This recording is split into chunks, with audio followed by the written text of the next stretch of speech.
So, Mark, what happened to Desi Costello Well, here? Desi Costello was standing here. He was here. Yeah. And, yeah, you know, you're an imbecile, Des, you know. You got to get it, you know. You're a fucking imbecile. Fucking whack, bang. Outside the Leinster Arms Hotel in Collingwood, Chopper is taking me through this bizarre reenactment of a murder 42 years ago. Come on, put your fucking hand up. Right, this one? Yeah, he fucking, and then he went like that. Right. It was an organised hit on Union heavy Desmond Costello. Chopper Reid was just 17 years of age, and this was his first murder. All right, Chase, what do you got?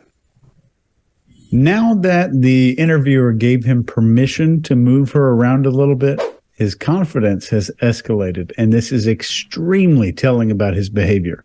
He is permission-based, and he definitely would not want anybody to know that. So his right hand is kind of holding a gun the whole time. You can see it kind of pushed into that position. I think that is pretty genuine. And he even goes through some of the dialogue almost nonsensically before the shooting reenactment. But he was taking charge of her there because, A, he got permission from her first, because he would not have otherwise done that. And then he started feeling more and more confident. And I think that helped him to sell the act. As far as a percentage goes on this one, I'm going to say a 61 that this crime did occur. Scott, what do you got? All right.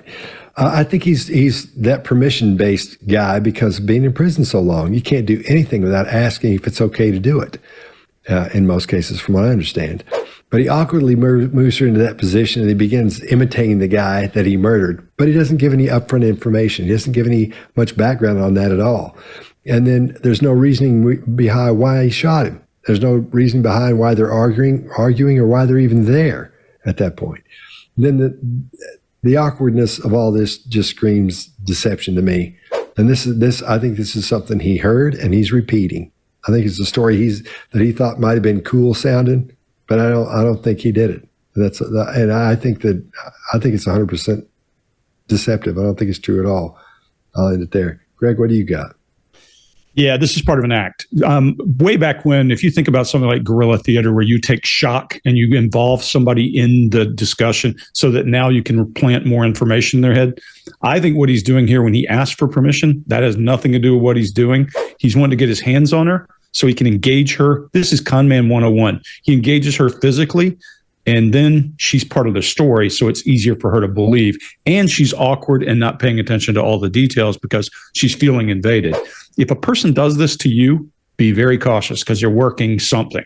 If you ever notice, like people on a bus who have ever been conned out of money, the guy gives them something to handle. It's Con Man 101 to get you involved in the story. Chase, you do hypnosis stuff, a bunch of stage hypnosis. I think a lot of those guys who do comedy and that kind of thing, it's this kind of thing. They get them involved. They feel like it.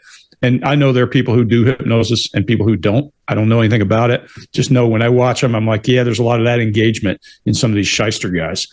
Once you get that compliance, the person will start to believe it. We've talked about this before. If I can convince you that George Washington had wooden teeth and you don't believe me, and then I prove I'm right, I'm always right. That whole primacy effect and all that kind of thing gives me authority. I think if you pay much attention to this guy, you would see he did this all the time. He put his hands on people. He'd get away with whatever he could. In this case, he clearly is not going to just casually reach out to this woman. First of all, he's a thug. Everybody thinks he's a thug. I don't know Australian TV, but I would venture to say this woman's probably a treasure of Australian TV. You're probably not going to manhandle her as much as you would without asking a question. I bet he's not going to ask that same question of everybody. Start paying attention. When he says something and he's uncomfortable right afterward, he'll say, you know. Start paying attention here because you'll start to see it. I'll give us about a 33% chance it's true. I don't know where all the detail comes from, but look, again, this guy's been around. This guy's done a bunch of stuff. He's clearly no saint. I mean, I read that he did horrific torture to these guys who are low-level criminals, and then would make them pay him to stop, including things like cutting off fingers and toes. So the guy's he's no choir boy, but certainly that doesn't mean he's done everything he says. Mark, what do you got? Yeah, it's an interesting situation because, yes, the interviewer is a treasured Australian, though so is Chopper, a treasured Australian. That's a good point. In British terms, he's a bit like a mad Frankie Fraser, who used to be a fantastic gent until he cut your ears off. He himself was an East End gangster primarily, but then an entertainer. And you could actually, you could get on one of his tours around the East End and have mad Frankie Fraser take you around and say, that's where I shot Jack the Hat McVitie, or that's where I cut so-and-so's ears off. So we've got to understand that Chopper here has had films made about him. He's a celebrity. So when we see this maneuver, he's simply setting, from my point of view, he's simply setting the stage, because you'll see him clock the camera and go, are we in shot at the moment? So I think he knows enough about film, TV, stage to be able to go, let's set up the shot here.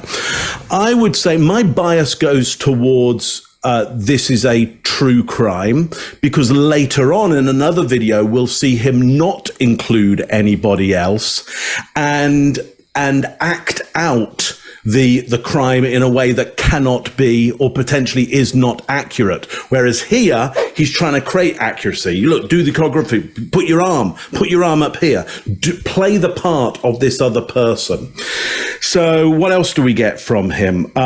He gets into the feeling of the dialogue. He really kind of acts it out, and though he's not quite certain, he's not quite certain what the other person said. He's kind of certain about the feelings in there, and he doesn't have a lot of vocabulary for the feelings. But I think that's the kind of character he is. He wasn't around a lot of detailed vocabulary around feelings. He will tend to just fill it in with kind of profanity along the way to show there was fear or love or aggression. It's all the same, F word that will be used for basically any feeling that's going on, I would say. And again, you see that a lot in the East End of London. There's one word for everything that you feel and do, essentially.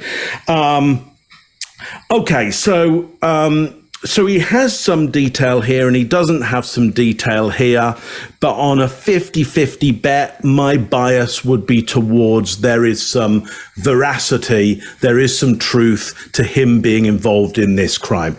Did it go exactly the way and we're going to see, and somebody going down a chute, and he's an entertainer, so he's going to make a good story out of it. But is he involved in it? I'd say he's involved in it. So what do you got?